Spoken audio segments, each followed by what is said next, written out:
because I'm going to cut around all this right now. However you want to do it. If you want to just cut that, because how you started it was fine. If you want to cut that out of the first, I can send you that first little video, or you want to do it now, it's all good. It's all right. Well, welcome back to Moments with Madman, man. Like you're here with Madman Moses and with my always effervescent kind of a douchebag co-host, Lyle Murray, and we're here with the one and only Jeff Gregory, man. How you doing today, brother? What up, brother? Thank you for having me, guys. Seriously, I don't really go on the internet much. Well, thank you for being with us. Yeah, Absolutely. Thank you, man. All right, so what we're gonna do is we're gonna before we get into your career, brother, we're gonna start off with the Iggy for ourselves. We put ourselves over before we put the brothers over. Yeah, let's do it. Murray, how are you? You know, not a lot has happened since the last time I put myself over on the show. Still doing the same thing, doing the grind, working the 12-hour shifts, getting in some overtime. I'll be going to WrestleMania in 2 weeks in Philadelphia, so I will be there doing some live streaming myself. Very dope, very dope. Friggin' gonna get us some interviews in there, some exclusives. I plan on it. I'm gonna do my damnedest for sure.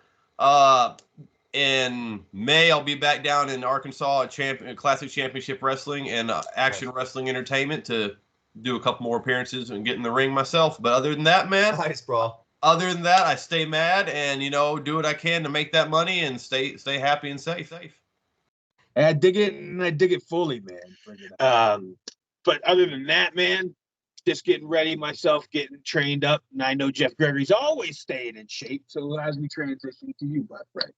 What did you do today before we get into the past? Well, let's talk about the present. What you doing today? How's training going? How's everything looking out for you right now?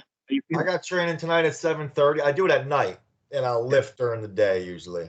I think it's super important to have a weapon on you in the game. I really do. It's the number one thing. You got to have a weapon. I think you cannot go in there not strong. Right? You got to be as strong or stronger than your opponent. I'm a firm believer. If you pick somebody stronger than you, I think you're stupid. I think it's an underrated thing that they talk about, whereas everybody hits on martial arts, but no, you need your weapon first. I don't care if you're a sharpshooter with a fucking squirt gun.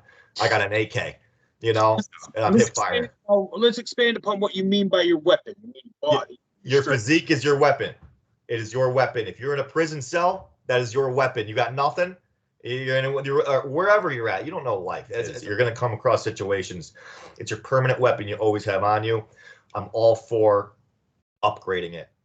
Upgrading. Yeah, and I've been lifting since I've been 15. Okay. Maybe 14, yeah. So I love that term, upgrade. We're on the upgrade now. And I and that's how I feel we are with your career right now. We are on the upgrade as well as the body. We're on the upgrade. We're coming off a win. Coming off a win with let's let us know who your last opponent was. It was Richard Cloudhammer, was it not? Yep. Tell us a little bit about your history with Rich here, man, because I know you fought him once before. So I'm gonna run through this story for you, Murray, real quick. I wasn't into this. I sold cars. I was at Nissan at the time. Okay. And I turned 30 years old, and I had this fucking midlife crisis, right? And I just thought everybody was a clone. I saw egos, people that have more money than me, they think they're above me, and everyone's just chasing this. Everyone goes home, fucks, have kids, the whole nine. You know what I mean? And I just felt what the fuck separates me? And I was strong. I've been lifting, and I've always watched fight UFC. And I was watching, I think it was Mark's fight. I was watching Street Beefs with my buddy in his car. And I said, "Do you want to try this shit?" And he goes, "Dude, I'd love to. I just don't want to get knocked out by some Spanish kid shushing my mom." So I was like, all right. I was like, I really want to do this. And my buddy got in on it with me, right? He actually eventually started training me. But so this is what I did. I was at work. I don't have a day of training. I don't have wrestling, nothing. I played hockey in high school. I'm 30 years old now. I go on the Cage Wars website. I see register. So I signed up for a fight, right? I somehow get them to email me back, and I kind of lied about my credentials because I wanted them to let me fight. Of course, right? Yeah. Of course. Hey, no judgments here, brother. Yeah, I had to do what I had to do. So he said, okay. He accepted it, and he showed me my opponent he would give me, and it was Cloudhammer. This guy named Rich Cloudhammer. Okay. Like his profile, and this guy he doesn't seem to have the body type I know that would beat me in a fight. Because I've been in several street fights, right? And I know the minimum requirement in the body usually to beat me, and that ain't it, right? Okay. Yes, when you're coming from the ground level, street light level, that's how you judge it. That's how you're judging people. Yeah, from my experiences, right? Yes. And I know I'm fucking strong. I'm like 190. I can rep 315 for a couple. You know, I can do these like advanced calisthenic moves. I'm strong. I'm agile. So I say, okay, right? So I'm like, fuck, I need to get some training, right? Today's the first day. I have 3 months for this. Yeah. So I go to this gym in Albany, right? And I ask the guy behind the desk, and I say, is there somewhere I can go for cage fighting? The guy goes, oh, upstairs. If you walk upstairs, we have a Muay Thai coach, right? Okay. Perfect. I walk upstairs and meet this guy. He's sitting in his dojo alone. This guy's kind of quiet, kind of like a dickheadish vibe, right? And I tell him what I have done. Real quick, Jeff, Yeah. What's the Muay Thai gym called? What's the gym name? Albany Strength, Suk Thai Muay Thai. I'll say the guy fucking wanted to torch me last time. So listen, I say to this guy, I signed up for this fight, and could you train me? And he goes, what kind of training background do you have? I go, nothing. That's why you're here, right? This guy goes, no, don't do that, which I can respect as a coach because it's almost an ego thing. But I'm like, no, dude, I'm equipped to do this. I'm equipped. You know what I mean? Oh, yeah. And I'm like, listen, if I lose, I lose. I just want to try it, man. And he goes, okay, put on the gloves. I go, great. We're going to train. It wasn't to train. He beat the fuck out of me in front of his class. He beat the fuck out of me, right? Yeah. And within 2 seconds of him hitting me, I didn't really fight him back. I knew he was sending me a message, right? Yeah, exactly. That I'm not for this. You had no idea what you're getting yourself into. Starts beating me. I start tapping on the ground. Starts hitting me in the face. Keeps hitting me, right? Goes, you can't tap in a fight. Fuck, you can. This isn't Mortal Kombat. Yeah. I don't agree with that. And but not to say you should tap, but like, so he eventually gets off me. You know, the students are cringing watching it. Eventually leave him, like, I'll be back. I never come back. Guy's name's Jeremy Hunt, fucking scumbag. I was about to ask. You're gonna put this dude on blast, Murray. I don't give a shit. He's a fucking scumbag. Yeah, dude, there's a lot of these idiots in this community, though. Way too many. Way too many with the egos. I just wanted your help, man. I told the guy, you don't got to corner me. You don't got to represent me. Can you just train me? And he decides to beat the shit out of me, right? Yeah. And so I leave. I never come back.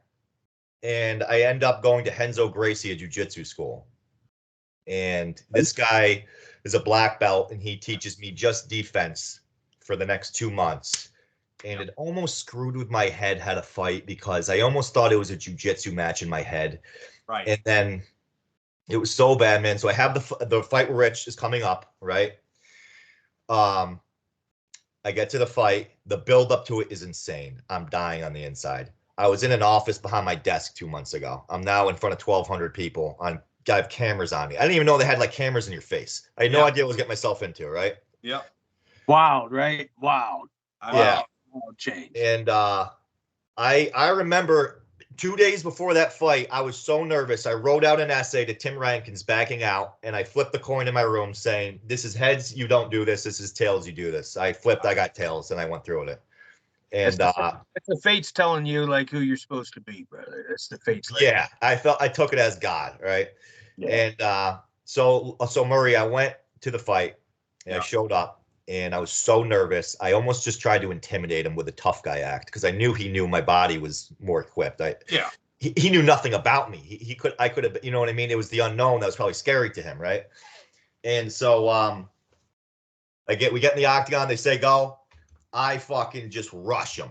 Just rush him. I jump on his head. I make the choice to jump on him. I don't even attempt to square up with him or spar. It looks so sloppy. I look like such an idiot in my own head. Yeah. And he falls to the ground, and I'm so strong, I actually roll him, and I get him in a rear naked choke. And the announcer's like, "Oh my God, he's getting," like it's surprised because I was an underdog. but he is a jiu-jitsu coach. He does know good jiu-jitsu. He's like a purple belt or something. He's been doing it for 6-7 years. Yes. He did this transition, got on top of me, like this windshield wiper transition, and I felt stuck. I couldn't get up. Not much more to it. He got on top of me. He rolled on top of me, and I couldn't get up. I was exhausted. I felt the nerves. He starts hitting me in the sides. Doesn't really hurt. I end up tapping. Right? There's some bad moments in that fight that I don't like watching. I don't like watching that fight. The thumbnail lives on the internet forever now. Yep. And that ate at me. And the thumbnail is bad. So see, but all this nervousness he's talking about, Murray, is what I want to say. Is like you couldn't tell it on his face as he's walking out. You know, he's like you had the Street Fighter mentality of the mean mug getting in there, trying to do with the intimidation. You can tell what you're doing. Freak him out. You know what I mean? And you come out like a house of fire. And that's what I wanted to praise you for. Again, why I'm a fan of yours, why I wanted to talk to you today, is one of those that's innate things that's born in you, is the ability to just respond to fear with action rather than reaction. Yes, and not many men today will do that. Like, you know, not even 10%, like, have the courage to do that. If you've been in a ring, I don't care if you've lost. I don't care if you lost 20 times. I view you differently. I respect you. Yeah. Honestly, brother, the percentage statistically is actually 2%. 2% of the world population will step into a cage and fight. 2% of 8 billion people. Fucking crazy. You have separated yourself. Yes, guys girls look at you differently, right? They look at you as like a protect. Like, there's all sorts of things that come with it outside of the cage if you do this, right? And so that's what I'm saying. If you've been in there, I automatically have a respect you cannot get with any amount of money. Yeah. So, but yeah, that's Cage Wars 52, Jeff Gregory. You can watch it. I've got it queued up. I'm watching out of the cage right now, actually. As you can see, and I'm gonna be, as we're talking, I'm gonna be adding like footage for the people to view along with us as we're talking. Murray, you can see at the beginning of the fight, he says he's ashamed of some spots, and I completely understand coming from your own point of view. But when you watch it, there ain't nothing to be ashamed of here, brother. Yeah. Like, you come out like a house of fire. You do what you gotta. Knowing the background now, and see, that's why I like these watch along with the video. A lot of people watch that and go, "What the fuck? This guy coming out of a Henzo Gracie? Why did he was so sloppy or whatever?" I haven't seen it yet, but you know, whatever people talk, the little, you know, the couch critics, the ones that sit there and are fucking 350 pounds, fat, you know, don't know shit about anything. Yep. Oh, why? He's Henzo. He should have been dude. You never fought. You free fight. You wouldn't do different than stepping into a cage, than going into a 3, 6, 9 month fight camp, learning the disciplines that you kind of need to know. They got that nerve that's developed. If they've been in there before, it's my debut. Like, I feel like a poser in there. When I know in my heart that I can beat this guy if I met him in an alleyway, right? Yeah. But it's different in there. It's not the same. Like, I know it looks the same as a real fight. There's something different about all the people. The cameras, all that. So yeah, it's like you're underwater. And I will say, for me, the more times I did it, dude, the last fight, nobody was there. It was just me and him. You know, like, I didn't give a fuck. Yeah. That's what I was about to say, man. Like, the more times you're in there, then it becomes a real fight. Yeah. Like, first few times in there, it's different. It doesn't feel that way. It feels like this new animal, this other thing. Yeah. You know, because there's the added element of the crowd, the added element of, you know, just the nerves being under the lights, knowing there's dude, it's something you got to adapt to. You really do, especially the shock I did to my brain. Like, I never had wrestling matches. I never had jiu-jitsu matches. I played hockey, you know, when I was till 21. So it was just much different. And I lost that fight, man. And I went through a lot of shit talk after that fight from schmucks that we're talking about that will never do this. Their body looks like it's made of mashed potatoes, haven't lifted a fucking weight in their life. You know what I mean? Just fucking weasels, right? I got guys at work sizing me up like this fat fucking manager, like zits coming out of his face, like, I think we should wrestle. The fuck out, bro. I'll take your life in 20 seconds if I chose to. I know. What was that? I was saying, Murray, this is our kind of dude right here. Didn't I tell you? That's what I'm thinking. I wouldn't say it because I'm at work, right? Of course. Right. and I put on that 48 Laws of Power mask and just play the game. I don't know. But bro, I'll fucking kill you. Yeah. See, you're coming forward the whole time, regardless of the experience, inexperience. Your hands are down, so you can tell. Okay, this guy is green, at least in the stand-up range. Yes. But you're pushing the pace, and you got Cloudhammer on his back feet the entire time. And when he went to take you down, you reversing up the rear naked. So I mean, you look for as green as you looked in the stand-up. You went in there against somebody who is seasoned in jiu-jitsu, is seasoned in the fight game. Yeah. Well, that's one thing I'm gonna interject here and just say real quick. This is why I said Jeff's a different animal. He comes from cut from the same cloth, the Street Fighter cloth that I do, because there's seasoned fighters in the UFC that don't learn what Jeff Gregory already had in him. Yeah, the ability to go when you're afraid. Mm-hmm. Like there's all these wait and seers. You can watch UFC fighters who are wait and seers. They stand back and they react and they don't push the pace. Brock Lesnar is the biggest, most successful wait and seer scared man in the cage. Like until he's in control, he has no confidence. Yeah. My man Jeff here, with no confidence is what he says in the world, he's still flinching forward. The forward flinch, the conquering the fear loop and pushing the action. And the only reason you went down, brother, is because you were green. And that's it. Just a little bit of a panic moment. Yeah. And you didn't know at that time in your career, at that early, your first fight, and you're in Cage War. So props to that, brother. Like, you're in like awesome. The top promotion, dude. That's what I'm saying. So shout out to Cage Wars for that. Yes. You know, Tim that's Rankins for putting me on there and giving me a shot. Tim Rankins, I'm sorry for lying at first about my background, but I have now developed that But skill. You know what? Okay. Now I'm qualified. But you know what? You got out there. You helped Cloudhammer. You helped yourself. You helped elevate Cage Wars. And then when you went back and got that redemption, which we'll get to, the redemption story. I mean, that's just it all comes full tilt. I'm sure Tim Rankin at this point is like, you know what, brother, you're good. I don't want to speak for him, but you know. Yeah, I got a good relationship with Tim Rankin. Good. Yeah. Well, before we get into the redemption arc, let's talk about the trials and tribulations as we touched on a little bit here, Jeff. You said you were getting trolled on, a lot of hatred, a lot of bullshit from people who will never know this, but at the same time, as much as we can clown people like that, and our most loneliest moments and our moments with ourselves, it does get to us. And I want to talk about how you conquered those feelings and what happened in your next fight. I do want to say real quick though, before we get to this next little section of your story and your redemption tale coming up, Moments with Madman, we do need to take a quick break and we'll be right back with you. Just stay tuned. Sounds good. Mischief managed. Otherwise, anyone can read it. That'll do it for now, but more with Jeff Gregory in part 2 of the interview. Check it out.